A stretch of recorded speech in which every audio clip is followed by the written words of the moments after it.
past decade for Indian subcontinent did not go so well, with absolute political instability in some of India's major neighbors, including that of Bangladesh, Pakistan, Sri Lanka, Maldives. That shows that the governments in these territories have been trying to save its positions. And of course, the rebel groups, the political oppositions in these countries have been trying to oust the government. In certain cases, it has also been the military.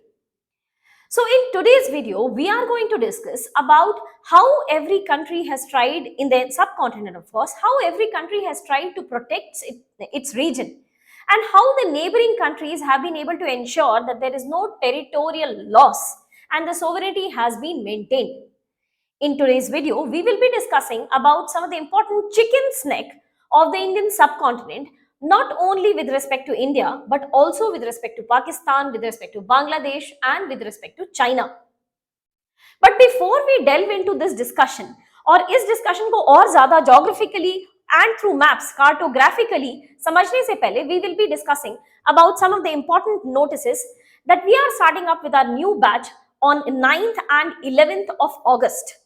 If we talk about something very unique to the classes of at Legacy IS Academy, we have one-to-one mentorship. One-to-one mentorship is, of course, very important for the candidates who are little introvert in contacting to the faculties.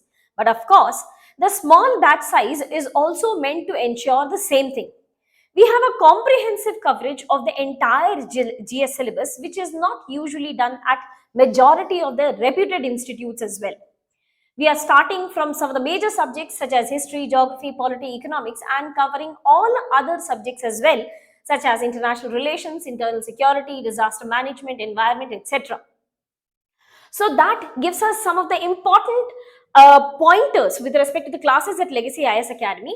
But additionally, we must also keep in mind just reading is not sufficient. We need to regularly monitor ourselves that how far we have been able to learn things. And that will be ensured through regular answer writing sessions, which can of course be evaluated with the mentor or with the faculties as well. Apart from the mains answer writing sessions, to prepare the candidates for prelims as well, there will be regular tests at the end of each chapter also.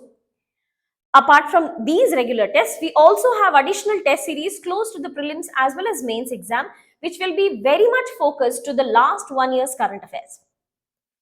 So please don't wait. You can scan this QR code or call this number which is mentioned here, that is 96069 or 96069 or you can also click on the link that is mentioned below. Now let us enter into our discussion of chicken's neck. सबसे पहले तो हमें ये समझने की जरूरत है कि why do we call it as chicken's neck? What is so significant about chicken's neck? Chicken's neck has one of the important blood vessel which supplies blood to its brain. And of course, at the butcher shop, when these portions are butchered, so it reduces the supply of the blood to the brain and the chicken dies off.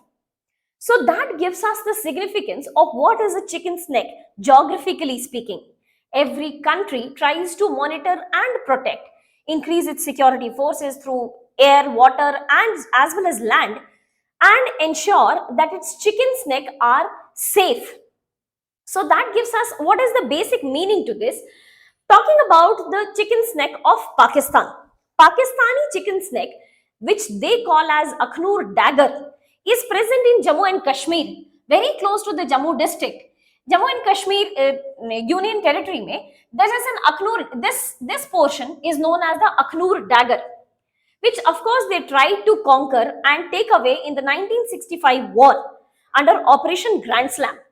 But thanks to the security forces from India, the army as well as other supports that we were getting from international authorities, India was able to successfully ensure that the Akhnur region continued to remain part of India.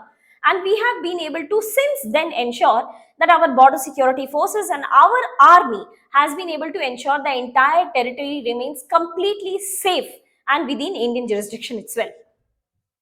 So that was largely about Pakistani chicken's neck. Talking about India's chicken's neck.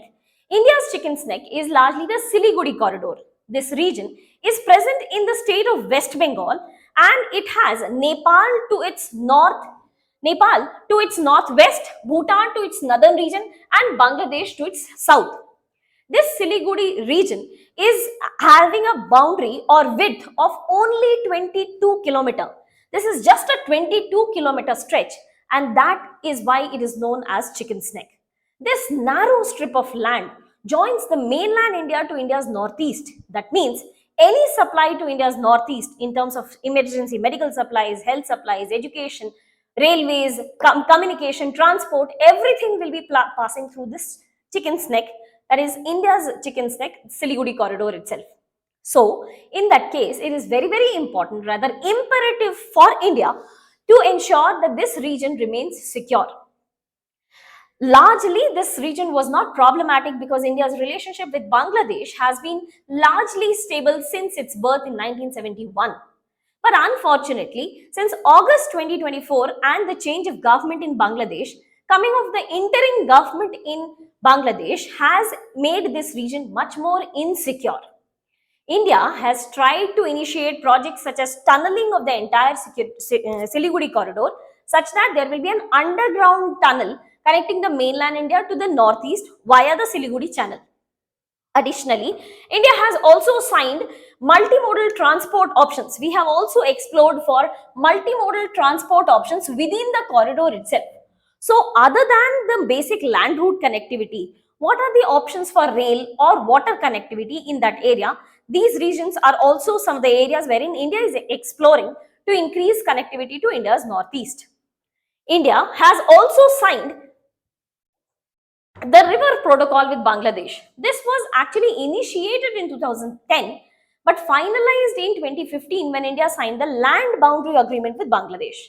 When India signed the land boundary agreement with Bangladesh, we also ensured that through the important rivers, India will be able to make use of Bangladeshi rivers to carry out transit connecting West Bengal to Assam as well as Tripura regions. So, Assam, Tripura and Meghalaya is connected through Kolkata and Murshidabad. Murshidabad is another bordering district in West Bengal which is very much adjacent to Bangladesh.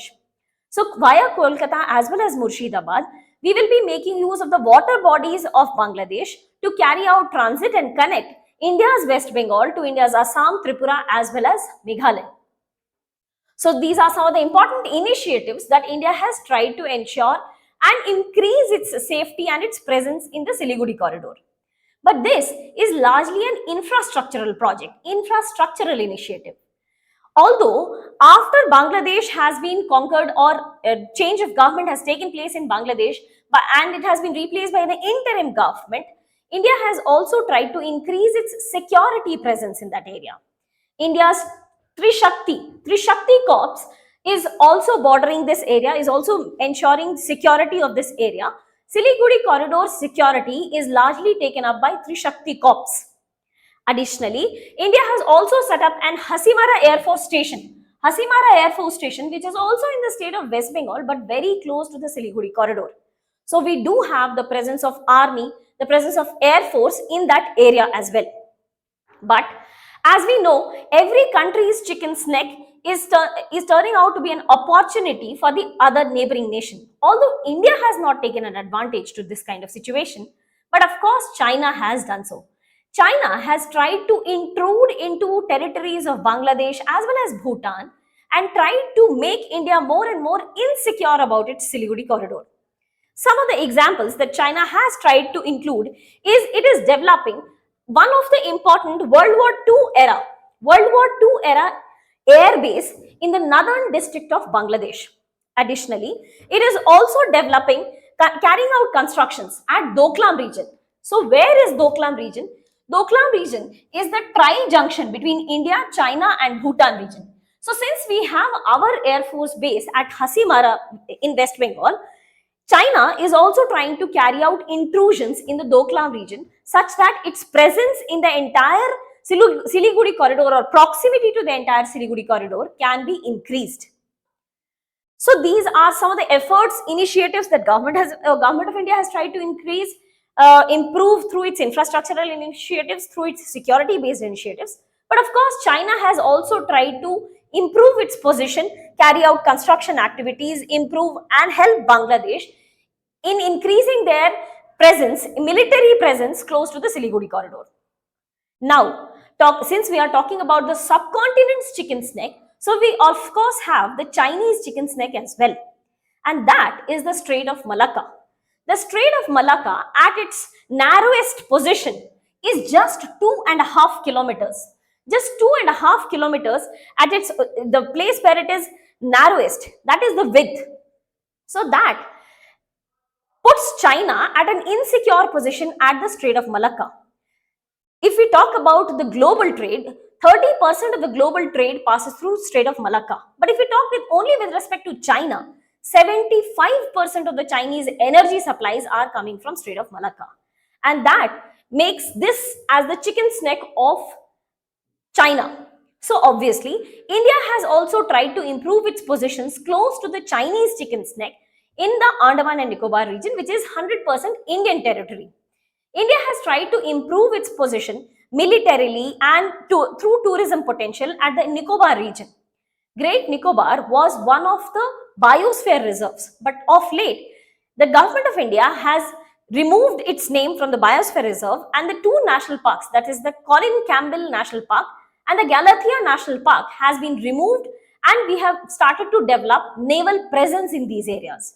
In fact, US is also taking interest in this entire region and has invested a $9 billion project to improve the overall condition of Andaman and Nicobar regions. In terms of tourist destinations, shipping hubs, transshipment areas, India as well as USA is largely investing in Andaman and Nicobar region. India has also tried to develop this region as a transshipment hub. What is a transshipment hub? This is a region which will be used to carry out trade, to continue trade in that area. So if any ship needs a logistic supply, they can come to Andaman, and Government of India will be providing logistic supplies to its friendly nations in those areas. Additionally, India has also deployed Su-30 and Jaguar maritime fighter jets and Poidon P-8Is. Poidon P-8Is are submarine hunters which have also been deployed in the Nicobar region. As we discussed, we are also developing the Andaman and Nicobar undersea internet cable. Chennai through Andaman and Nicobar will be connected so that more and better internet connectivity and better communications shall be possible for the military presence in Andaman and Nicobar region. Now, moving on to the next country in the subcontinent is the Bangladesh's chicken neck. Bangladesh, in fact, also has a chicken snake. This is very, very important given the fact that the interim government of Bangladesh was very much concerned about India's northeastern landlocked nature. The interim government of Bangladesh itself has forgotten that they also have a chicken snake which connects their economic capital to their political capital.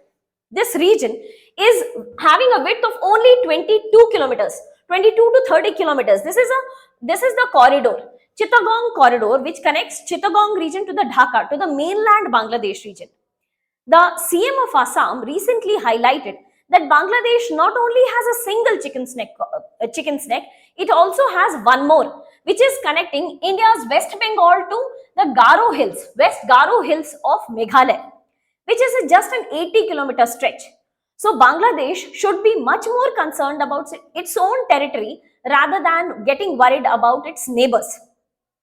In such case, it is imperative to also emphasize this fact that this is the economic capital. This region largely receives huge supplies of trade in terms of production of ready-made garments, jutes, energy supplies, etc. And it is not only these economic interests, it is also some of the major nuclear power plants, some of the major energy hubs which are present at the Chattogram or Chittagong. So in that case, this turns out to be the economic capital which connects to the rest of the Bangladesh. So that was all with respect to some of the important chicken snake of the entire subcontinent. Of course, the countries are striving to secure their positions in these areas. With that, we come to the end of this topic. If you have any doubt, please do let us know in the comment section below. Thank you so much and all the very best.